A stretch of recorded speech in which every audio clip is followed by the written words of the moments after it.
Donc ça y est, j'ai enfin vu les films Dune partie 1 et 2 de Denis Villeneuve. Vous aviez été très nombreux à m'en parler dans divers commentaires et à me conseiller de la voir, et de toute façon, même si j'avais réussi à ne pas me faire spoiler jusque là, tout le monde parle plus ou moins de ce film comme étant un chef-d'œuvre. Donc effectivement, vous aviez raison, il fallait que je voie ces films. Mais peut-être pas pour les raisons auxquelles vous pensez.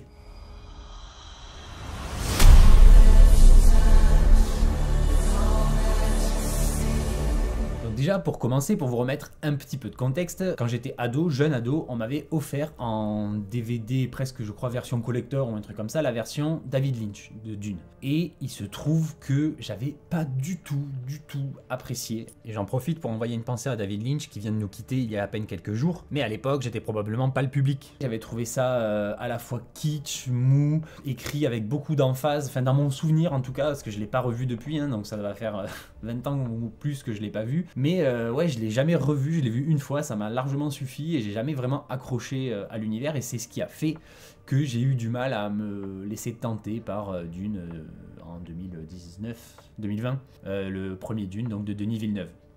Et du coup, bah, j'ai pas vu non plus cette année, fin 2024, la partie 2. Et quand j'ai fait mon top, effectivement, vous avez été très nombreux à me dire mais regarde-le, ça vaut le coup, c'est mon film de l'année. Vous avez même été plusieurs à le classer comme film de l'année, donc et voilà, il fallait que je le voie. Et déjà, très rapidement, oui, c'était assez impressionnant en termes de création d'univers notamment. Je développerai un peu plus tard, mais déjà, je vous donne un peu mon avis au global. J'ai trouvé ça vraiment impressionnant au niveau du... Donc, comme je disais, le développement de l'univers, la création de l'univers, même tout ce qui est costume, décors, même si ils sont très vides et que c'est très froid, mais ça pareil j'y reviendrai parce que c'est assez propre je trouve aux quelques films. J'ai pas vu non plus je pense toute la filmo de Denis Villeneuve, mais les quelques rares films que j'ai vus de lui en tout cas ou dont je me souviens, ça manquait un peu d'humanité, c'était un peu froid, et là j'ai retrouvé un peu ce côté là, surtout dans Dune partie 1. C'est un poil mieux dans Dune partie 2, mais ça reste pas foufou. Mais c'est vrai que voilà, les décors sont très beaux, notamment cette architecture presque d'origine, d'inspiration antique. J'ai trouvé ça vraiment cool, même si après en termes de cohérence à l'univers, on se demande un peu où sont passées les technologies dont on pourrait avoir besoin au quotidien, et puis même ne serait-ce que le mobilier au quotidien, enfin, parce qu'à part un lit et des moulures au mur, il n'y a pas grand chose, donc ça c'est un peu pauvre. Après moi j'ai bien aimé le jeu de lumière, même si encore une fois dans le premier c'était très fade. Donc en gros deux films bien, ils sont bien, honnêtement ils sont bien, mais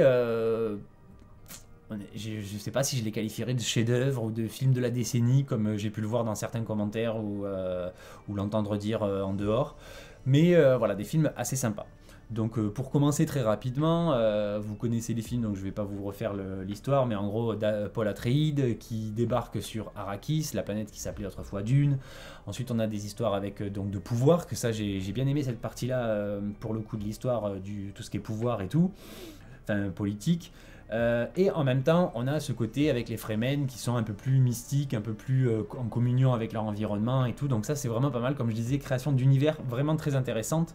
Pareil au niveau comme un peu en relation avec les costumes et tout ça, c'est que par exemple le fait de se battre à l'épée, à l'arme blanche la plupart du temps, même si la plupart ont des boucliers, tout ça, j'ai trouvé ça très intéressant. Ça ramène un peu plus ce côté qu'on peut retrouver d'habitude plutôt dans de la fantasy, dans de la SF. On n'est plus sur du piou-piou avec des pistolets laser et tout, même si ça arrive, il y a des moments où il y en a, notamment avec les Harkonnen, tout ça, qui ont des méga fusils laser, voilà. Mais on est sur un lore entre guillemets que j'ai beaucoup aimé. Pareil, donc comme je disais au niveau des costumes, je trouve que et vraiment tous les rangs sociaux, les costumes, enfin grâce aux costumes, les rangs sociaux, enfin par exemple les empereurs, les seigneurs, les barons, les machins et tout ça étaient vraiment plutôt pas mal.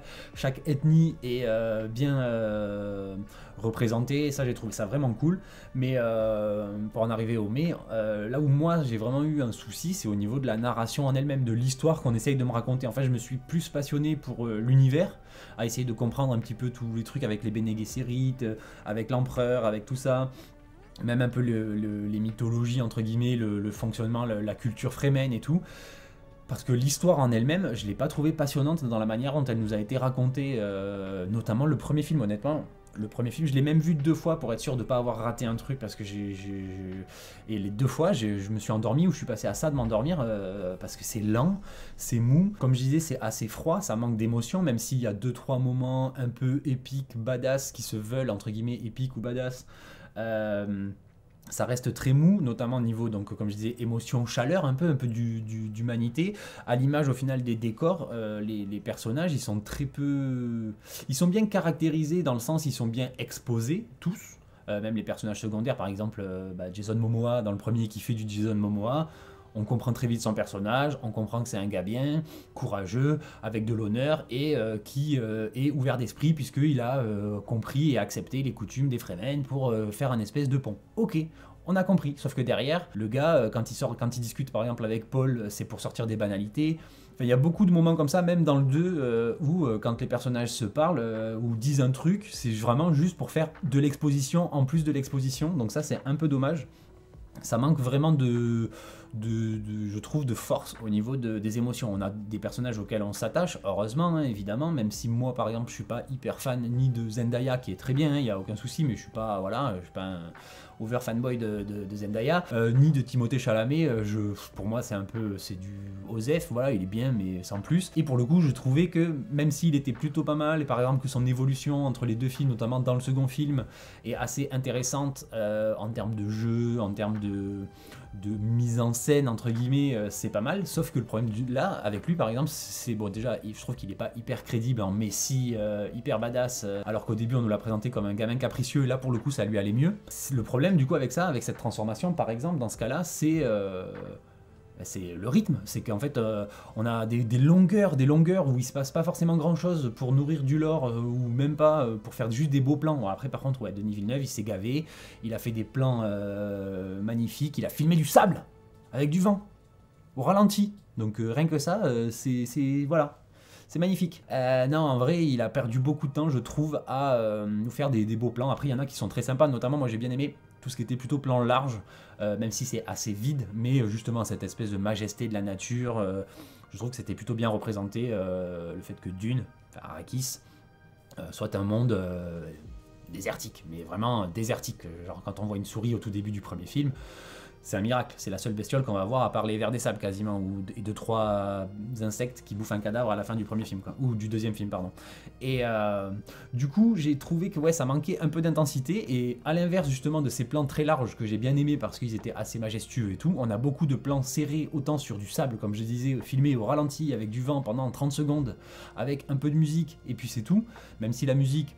Certes, c'est pas du grand Hans Zimmer, il y a 2-3 thèmes que j'aime beaucoup, il y en a même quelques-uns que j'écoutais déjà avant, je crois que je vous en ai mis 1 ou 2 dans une vidéo en fond, parce que j'aime bien, et que même avant de voir le film, j'avais bien aimé la musique quand j'étais tombé dessus, je sais sur YouTube probablement. Et donc la musique, sympa, mais pas du grand Hans Zimmer. Et du coup, j'ai trouvé que même si la musique, comme je disais, était sympa, ces plans un peu longs où il se passe pas grand chose et tout, c'est pas forcément... ce que les films avaient de mieux à nous offrir, surtout que c'est très long pour raconter, si je dis pas de bêtises, il me semble que Lynch il s'arrête un peu avant ce qu'on a vu dans le deuxième film, ou à peu près au même endroit, je me rappelle plus trop, sauf que son film il dure 2h15 je crois, un truc comme ça. Donc certes, je l'ai pas aimé, je m'en souviens presque pas, du coup c'était sympa aussi de redécouvrir un peu l'univers et tout, même j'ai préféré même la façon dont l'univers a été traité par Denis Villeneuve. Et d'ailleurs même à ce niveau là j'ai pas encore regardé tout, j'ai regardé, ouais, je crois en entier le premier épisode de la série HBO, et pour le coup ça revient avec le défaut que je trouvais par rapport à la narration dans les films, c'est qu'en fait au final je trouve que l'histoire que va nous raconter la série a l'air vachement plus intéressante que celle du film. Certes la série elle est de très bonne facture, mais je n'ai pas ressenti autant ce côté cinéma waouh que dans la série que dans les films, même si l'étalonnage est un peu moins désaturé que dans le premier notamment, donc c'est quand même un peu plus agréable. Mais j'ai pas retrouvé ce côté désaturé ou quoi que j'avais pas forcément apprécié dans le premier film, mais j'ai pas non plus trouvé ce côté ultra filmographique, notamment dans sa photographie. Mais pour le coup, du peu que j'en ai vu pour l'instant, avec je crois que j'ai pas encore fini le premier épisode il me semble, de la première saison, enfin de la saison de Prophétie, j'ai l'impression que l'histoire va plus m'intéresser, pas forcément me plaire parce que peut-être que la série sera pas ouf, mais en tout cas j'ai l'impression que l'histoire va plus m'intéresser que celle de Paul Atreides, de la façon dont elle a été traitée dans les films, parce que clairement c'est très long. Moi j'ai clairement eu beaucoup plus d'affection pour les personnages comme Rebecca Ferguson, évidemment. En même temps on était en plein dedans, là il y a à peine une semaine on finissait Silo, avec même ils ont même leur truc là de faire des signes et tout, donc petit clin d'œil involontaire aux deux sagas. Mais voilà, moi j'ai bien aimé justement le personnage de Rebecca Ferguson, même si dans le premier j'étais un peu frustré, j'aurais aimé qu'elle ait encore plus de profondeur, même parce qu'on la voit qu'elle est souvent... elle est souvent à deux doigts de craquer, voilà, on sent un personnage assez fragile et pourtant très forte. C'était intéressant, j'aurais aimé qu'il y ait un peu plus à se mettre sous la dent par rapport à ce personnage. Et même le père Atreides qui meurt assez rapidement au final dans les deux films, enfin dans le premier. J'ai bien aimé, l'acteur fait le job, je trouve qu'on sent bien pareil ce côté, il est très bien à nouveau présenté. On sent bien que c'est un noble, mais qui a l'air d'avoir un bon fond, qui aime son fils, qui s'en fait pour lui, qui s'en fait pour les gens qui travaillent pour lui. Voilà, très rapidement, le personnage a été présenté, a été incarné, mais derrière, ça manque un peu de... voilà, juste à un moment, il lui dit j'aurais dû t'épouser à sa concubine, là, donc à Rebecca Ferguson, et c'est tout, alors qu'on n'a pas vu de moment, justement, où ils sont vraiment dans l'affection tous les deux, dans l'amour, concrètement, et pas juste dans le concubinage. Mais donc en gros voilà, ouais, après oui, je crois même, comment il avait dit ça, il me semble même avoir vu à l'époque un truc où il disait, c'était JDG qui disait que Zendaya, les plans sur Zendaya dans le premier film, parce que c'est clair, ouais, elle sert à rien, en fait elle est là, on nous la vend dès le début, mais en fait elle arrive à un quart d'heure de la fin du film. Pareil, il faut que je reparle de la fin du film rapidement. Et Zendaya, c'est des pubs de parfum Chanel, je crois, il disait, ou un truc comme ça, ou Dior, ou je sais plus quoi, et effectivement c'est ça, on en a une bonne dizaine, voire plus dans le film, même à la toute fin, je crois, il me semble,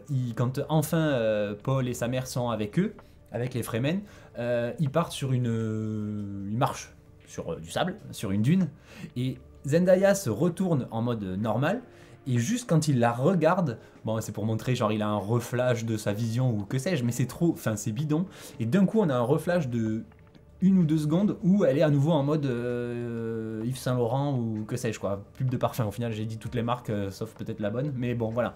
Ça j'ai trouvé, oui, voilà, il veut flexer, il veut faire des beaux plans, et c'est un peu justement ce que j'aurais à reprocher à ce film en termes de fabrication, de vraiment la réal, le travail de Denis Villeneuve. Au niveau vraiment cinématographique du film, même si j'ai bien aimé, voilà, quand je vous disais, l'étalonnage par moments notamment, par exemple dans le deuxième film, j'ai trouvé ça assez ouf, même si c'est, je sais pas si c'est dans le bouquin, et si c'est dans le bouquin au final il a rien inventé, mais si c'est une idée originale de Denis Villeneuve, je trouve que c'était une très bonne idée, avec l'histoire du soleil noir autour duquel gravite la planète des Harkonnen. Ben, quand on est à l'extérieur, dès qu'on n'est plus dans la lumière artificielle, le fait que tout devienne noir et blanc, j'ai trouvé ça vraiment stylé. Pareil avec la présentation du personnage de Feyd-Rattha, le méchant du deuxième film, qui est un méchant en carton. On nous le présente dans une scène qui se veut ultra badass, sauf que le mec il affronte 3 gars défoncés, blessés, affamés, il les tue comme des crottes. Pareil, il passe son temps à dézinguer des gens qui sont à son service, qui sont juste en train de l'appeler Monseigneur et de le respecter. Il les bute juste parce qu'il est pas content et que c'est un méchant, parce que ouais, ça, pareil, au niveau des Harkonnen, on a très bien compris dès la première seconde où on les voit apparaître dans le premier film que eux c'est les méchants et que les autres c'est les gentils. Ils sont chauves, ils sont noirs et blancs. Voilà, c'est un peu facile, ça fait un peu presque jeu vidéo, presque dessin animé pour enfants, genre voilà, eux, cette caricature là c'est les méchants, cette caricature là c'est les gentils.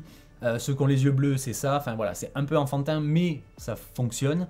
Et donc j'ai bien aimé cette séquence visuellement, graphiquement, quand il présente donc le personnage de Feyd-Rattha qui est, je crois c'est à la moitié du deuxième film, donc c'est déjà hyper tard, ça aurait dû arriver bien avant. Et donc là pareil, reproche par rapport au rythme, que je trouve le découpage notamment très très étrange.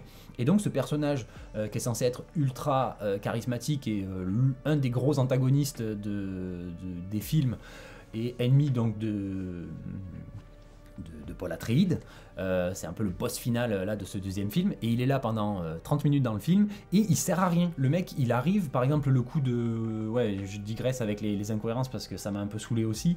Le coup du oh mais ils sont cachés, on sait pas où ils sont, il y en a, on croyait qu'ils étaient 50 000, en fait ils sont des millions parce qu'ils ont des cachettes super trop bien faites, voilà.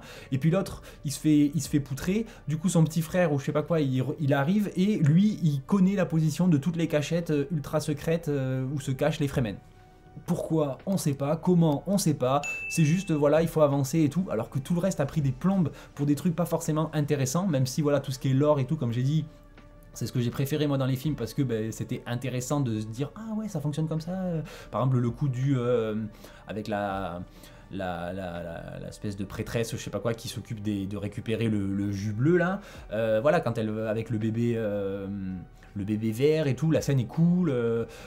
Voilà, il y a des trucs comme ça qui sont sympas, mais il y a beaucoup de longueur, notamment avec les personnages qui discutent pour ne rien dire, qui râlent pour ne rien dire. Même si, encore une fois, j'ai bien aimé la première partie du deuxième film, où on a un peu cette lutte intérieure de Paul, qui veut pas accomplir la prophétie, mais en même temps, il a les propres visions de cette prophétie, donc en fait, il fait que tracer le chemin vers lequel il doit aller. Sauf que en même temps, à ce niveau-là, petite parenthèse aussi encore, dans la parenthèse, c'est que par exemple dans le premier film, on nous a introduit des visions qui ne s'accomplissent pas. Notamment celle où il est avec Janis, le gars qui bute à la fin du premier film, alors que lui, il avait eu des visions où c'était plus ou moins lui qui lui apprenait à devenir un Fremen. Du coup, est-ce que cette vision, c'est juste une espèce d'incarnation de l'au-delà, de en gros l'esprit de Jamis qui, voilà, c'est pas très clair, et du coup, ça introduit malheureusement le côté que toutes ces visions ne sont pas exactes, donc potentiellement, il a moyen de moyenner contre le destin et de lutter, mais au final, c'était son destin, et donc voilà. Même si la transformation, encore une fois, elle est hardcore, surtout à la fin, quand la Zendaya, il la balance comme une vieille chaussette, alors que pendant 2 films, c'était genre, cette meuf, c'est sa destinée, il est fou d'elle, il l'aimait même avant de la rencontrer. Une très belle histoire, ça aurait pu être hyper bien traité. En plus, justement, Villeneuve, il a tendance plutôt à faire des films humains, avec des personnages qui interagissent, même si, encore une fois, ça manque toujours un peu de cœur. Il aurait pu être plus fort là-dessus, même si peut-être que ça aurait pas plu à certains publics qui voulaient juste de la SF avec des beaux plans, mais en vrai on s'emmerde, et je pense que clairement il y a certains moments où au lieu de perdre du temps sur des trucs pas intéressants, il aurait pu développer, ne serait-ce que se concentrer par exemple que sur ces 2 personnages principaux, et tant pis, les autres seraient restés pareils, mais au moins on aurait eu 2 personnages centraux à l'histoire qui auraient été vraiment bien développés. Et la trahison justement de la fin, entre guillemets, qui est une trahison, parce que juste avant il lui dit je t'aimerai toujours, mais voilà, je te dégage pour marier la princesse que j'ai trouvé aussi inintéressante et inutile dans le film. Elle sert juste à raconter, elle utilise son dictaphone pour son journal intime où elle raconte ce qui se passe, donc encore une fois on nous donne du lore, on nous expose le truc sans aucune originalité, donc ça j'ai trouvé vraiment dommage. En plus, pour le coup, ses costumes ils sont pas beaux. Moi, je les ai pas trouvés beaux. J'ai trouvé ça très oppressant et très entravant dans la symbolique. On dirait toujours qu'elle est en côte de maille dans une espèce de cage portable, alors que c'est censé être une princesse, c'est censé être une Bene Gesserit, enfin en tout cas en formation plus ou moins. Et là, au niveau de l'iconographie, on nous la présente plus comme une petite chose fragile, emprisonnée. Donc j'ai pas trop kiffé, et en plus elle sert à rien. Donc voilà. Et puis elle est l'objet de la trahison du coup à la fin. Et quand il l'a trahi, presque on est là, on fait oui, de toute façon, oui, sa mère lui avait dit qu'il allait devoir se marier avec quelqu'un pour la politique, pour le pouvoir, et sauf que pareil, dans sa vision dans le premier film, on voit que quand il quitte la planète, elle est avec lui, c'est genre sa meuf. Alors que là, non, il y a carrément une histoire déjà de l'Empire, machin, tout ça. Donc c'est pas très clair, et puis la trahison elle passe un peu aux F, alors que justement s'il avait développé justement comme je voulais dire la relation entre ces personnages, on aurait eu un impact de ouf, on aurait été trahi avec elle. Et là pareil, elle est trahie, enfin elle est blessée parce que voilà il va épouser pour le mariage de raison entre guillemets avec la princesse. Elle se tire et puis après pouf on la revoit dans le sable, voilà.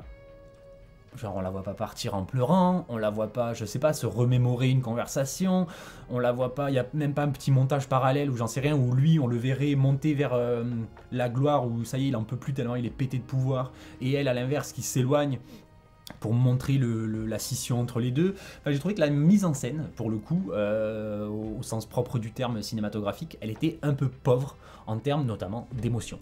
Et c'est vraiment, je dirais, le gros problème de ce film, parce qu'en fait, je me suis pas attaché à l'histoire, honnêtement, je m'en foutais. On savait qu'il allait gagner parce que bah, c'était son destin. En plus, il est méga cheaté sur la fin. Il se transforme d'un coup, pareil, l'évolution, elle est quasiment instantanée, donc on perd un peu, je trouve, en comment dire le mot, en investissement émotionnel. On n'est pas investi dans la quête de Paul, puisque en fait tout du long on espère qu'il va rester avec Zendaya, qu'il va être un gentil, qu'il va pas trahir ses convictions, machin, parce qu'il veut pas devenir cette espèce de messie qui va détruire la galaxie. Et au final, il devient exactement ce qu'il voulait pas, en 2-2 comme ça, juste parce qu'il a bu la potion magique. Donc ok, il a vu son destin, il a vu les visions, il a vu le passé, il a machin qui lui a fait changer d'avis, qui lui a fait comprendre que son destin était inéluctable. Ok, ça j'ai compris, mais ça aurait pu être amené d'une manière différente et plus impactante, et qu'on sente vraiment le déchirement qu'il pourrait y avoir dans son cœur, parce que là il est passé de je veux pas à allez c'est parti, c'est moi le chef, c'est moi le plus beau, c'est moi le plus fort, c'est moi le messie. Donc honnêtement c'était un peu violent. Ouais, pareil au niveau de l'explication entre guillemets du lore et tout, sur l'évolution de Paul et tout ça, on nous dit tout le temps, il connaît nos usages, il connaîtra nos usages avant même de nous rencontrer et tout. C'est exploité à peine 2 fois, ou 3 peut-être. Enfin, il n'y a pas assez ce côté, il sait, d'ailleurs on voit pas tant d'usages que ça. Vite fait, on apprend le truc de la marche dans le sable, le truc du ver des sables, et c'est tout. Le coup de l'eau, là, quand il meurt, voilà, on prend l'eau, machin, on la met dans le puits pour la garder pour le jour où ils vont faire pousser des fleurs. Déjà, il n'y a pas assez d'eau. Mais ok, ça c'est très bien. Mais ça manque un peu voilà, nous montrer le quotidien, vraiment toute leur façon de faire, la manière dont ils communiquent entre eux, le respect que, par exemple, je sais pas, le respect qu'ils pourraient avoir pour les aînés, pour tout ça. On nous introduit vite fait une hiérarchie avec les histoires de chefs qu'il faut battre pour devenir le nouveau chef et tout. Sauf que derrière, on sait pas trop comment cette société, elle est... Enfin voilà, il y a beaucoup d'expositions, mais pas forcément de tout. Donc il y a des trucs qui sont laissés de côté, et en même temps, les trucs intéressants en termes de scénario, d'histoire, ben, ils sont pas suffisamment exploités ou traités, et ça devient un peu léger, un peu frustrant. Et oui, et tant que j'y suis, pareil, les vers des sables, alors les vers des sables en eux-mêmes, avec même les plans dans lesquels on les voit, notamment là quand ils sortent du sable ou quoi, machin, enfin de la tempête ou quoi, magnifique. On est d'accord, les effets spéciaux sont super beaux, et Denis Villeneuve est devenu un professionnel du sable. Ça, il n'y a aucun souci. Mais par contre, pareil, encore une fois, en termes de mise en scène ou tout simplement d'écriture, par exemple, le passage qui est censé être genre le summum de la badassitude de Paul Atreides quand il dompte son premier ver des sables, là, le géant, machin et tout, c'est nul, enfin, ça dure longtemps.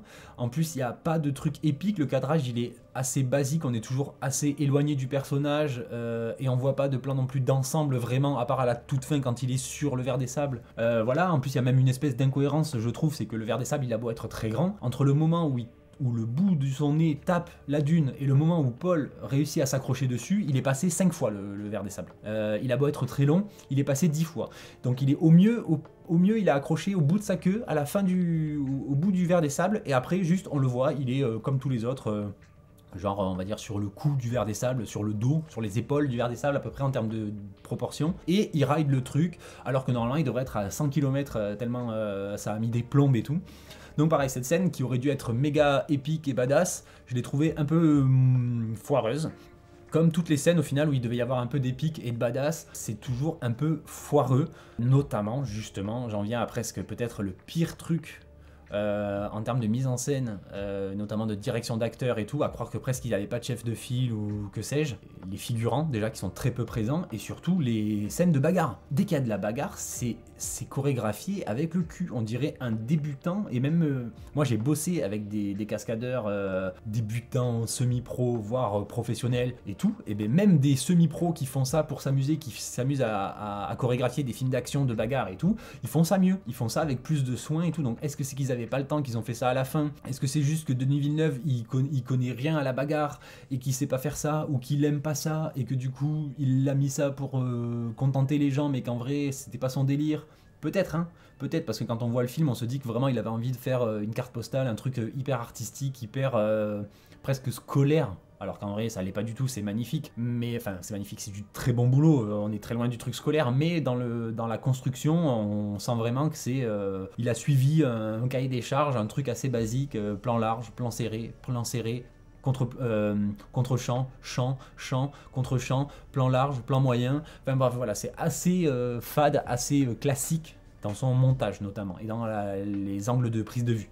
Mais, donc comme je disais, la bagarre, c'est vraiment le pire truc, parce que là, pareil, on est que sur du plan à peu près large, ou en tout cas on n'est pas dans l'action, les mouvements sont pas bien accompagnés, les chorégraphies sont mauvaises, souvent on voit notamment, pas forcément toujours les premiers plans, même si même Zendaya elle s'en sort pas de ouf quand elle fait de la bagarre, alors que pourtant je pense ça sent qu'elle s'est un peu entraînée, mais dans la manière dont ça a été répété ou tourné, c'est pas ouf, et surtout c'est des personnages secondaires ou figurants qui sont derrière, des fois on les voit, ils arrêtent de se battre, ils savent pas quoi faire en fait, ils sont là, ils font rien en fait. Si vous regardez vraiment derrière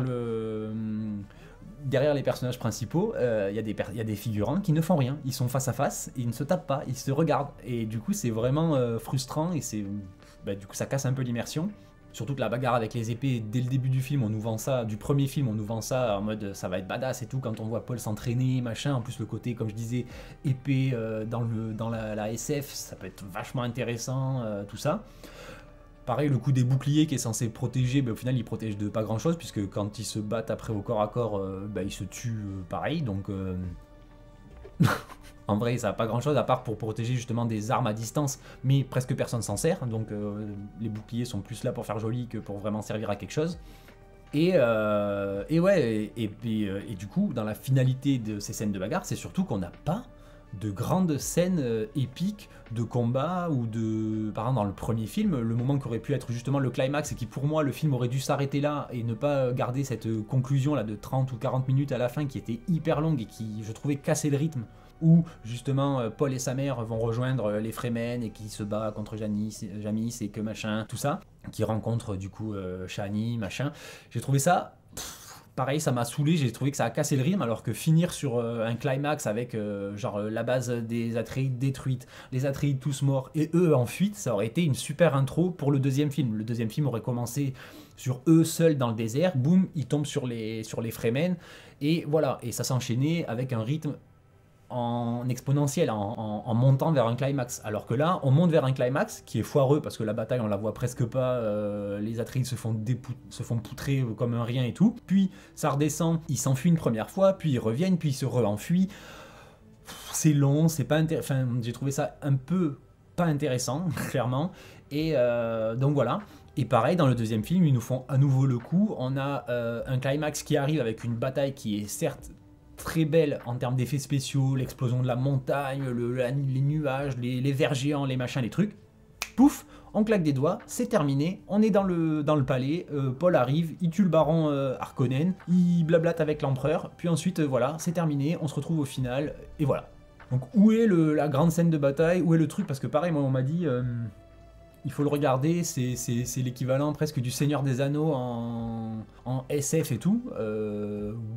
Oui, de très loin parce que c'est joli et que on sent qu'il y a un certain soin apporté, puis un respect à l'œuvre, tout ça. Sauf qu'en termes d'écriture, ça n'a rien à voir. Peter Jackson, il se passe pas 2 minutes dans le Seigneur des Anneaux, on n'est pas genre oh ça c'est trop beau, oh il se passe ça, oh tiens petit détail intéressant, oh machin. Là non, on a des plans vides, on a des trucs voilà. Donc certes le film est bien. Il est sympa, il est agréable, mais honnêtement, c'est pas le genre de film que je regarderai 10 fois, quoi. Là, déjà, j'ai vu 2 fois le premier. C'était une fois de trop, hein. En vrai, je pensais avoir raté un truc, ou parce que comme je vous ai dit, j'ai failli m'endormir à un moment, je me suis dit j'ai peut-être manqué un truc qui m'aurait hypé dedans et tout. Donc je l'ai revu, au final, rien de transcendant non plus là-dedans. Et donc, juste très rapidement par rapport à ce que je disais aussi au tout début, oui, il y a une petite évolution dans le deuxième film. Je trouve que par exemple, notamment le côté fadasse du premier, c'est un peu estompé. On a un peu plus de couleurs, même Shani, elle porte un truc bleu, référence, j'en sais rien ou pas, soit au livre, soit aux Touaregs qui eux vivent réellement dans le désert et ne sont pas en blanc ou en gris, mais en bleu, car cette couleur bleue justement est censée être celle qui est la plus agréable entre guillemets par rapport au soleil. Ça reflète le soleil sans cramer les yeux des gens qui te regardent, ça absorbe pas la chaleur comme des couleurs foncées comme le marron, le noir ou le gris. Donc voilà, ça j'ai trouvé ça un peu plus sympa dans le 2 puisqu'on a un peu plus de couleurs, un peu plus de chaleur, même certains personnages évoluent de manière un peu plus prononcée, un peu plus sympa, comme par exemple justement Rebecca Ferguson ou même Paul, même si encore une fois ça manque un peu de profondeur tout ça. Et sinon juste dernier détail qui n'en est pas vraiment un en réalité qui m'a pas mal dérangé, c'est que quand j'ai commencé justement donc le premier film et puis même dans le deuxième, on voit qu'il y a énormément de thématiques qui sont posées de manière assez discrète malheureusement parfois, et qui pourtant semblaient très intéressantes, comme le coup de l'écologie, avec par exemple les palmiers là qui boivent l'eau de 200 hommes tous les jours, et qui à la fin crament, il n'y a rien, il n'y a pas un petit mot sur ça, il n'y a pas une petite référence, il y a l'histoire du paradis vert là qu'ils veulent créer.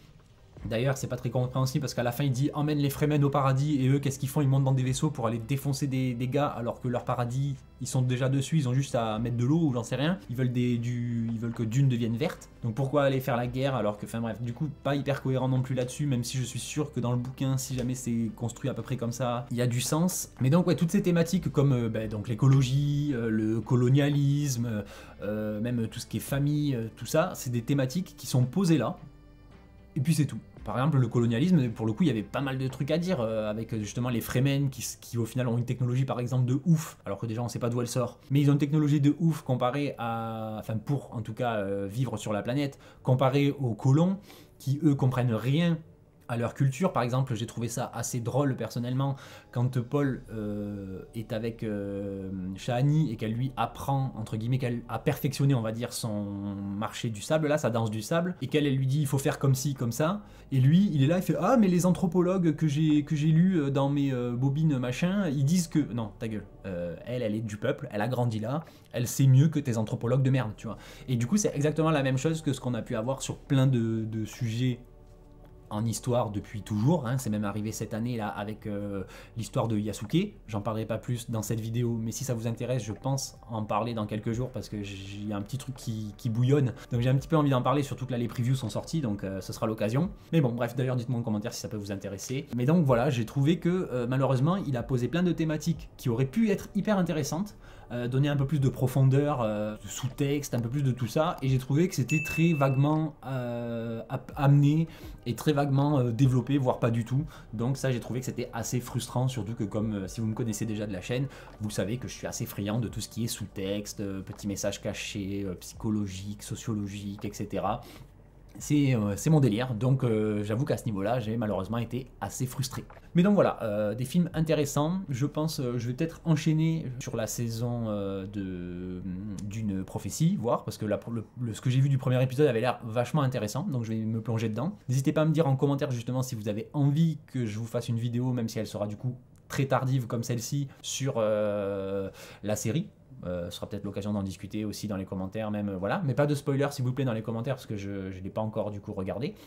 Mais j'ai l'impression que ça va plus me plaire, en tout cas sur ce que ça raconte. Pas forcément sur le comment ça le raconte, ou plutôt sur la qualité, le produit audiovisuel, mais sur le qu'est-ce que ça raconte. Je pense que je vais être un peu plus intéressé. Parce que même quand je regardais les films, je me disais c'est vachement intéressant tout ce qui est Bene Gesserit, la prophétie, leur organisation aussi qui est un peu chelou, le fait que c'est des grosses manipulatrices, c'est elles qui sont depuis le début dans toutes les familles politiques et tout, c'est vachement intéressant. Et donc ça a l'air d'être ça dans la série, donc ça m'intéresse plutôt pas mal, le casting aussi de ce que j'en ai vu pour le moment est plutôt cool et tout, donc intéressant. Évidemment je pense que ce coup-ci j'irai voir Dune 3 quand il sortira, s'il sort un jour, mais voilà, je suis pas plus hypé que ça, donc désolé si je suis pas totalement de votre avis pour ceux qui avaient trouvé que c'était vraiment leur film de l'année et tout.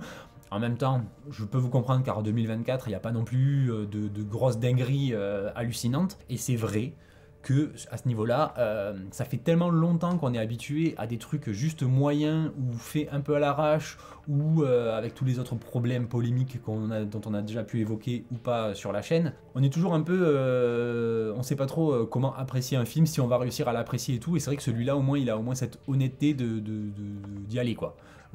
Visuellement. Encore une fois, c'est un beau produit de cinéma, même si c'est pas l'histoire du siècle. Voilà, donc je pense avoir fait à peu près le tour. J'espère que cette petite vidéo très tardive du coup sur ces films qui sont sortis il y a presque un an et bientôt 5 ans maintenant pour l'autre vous a intéressé.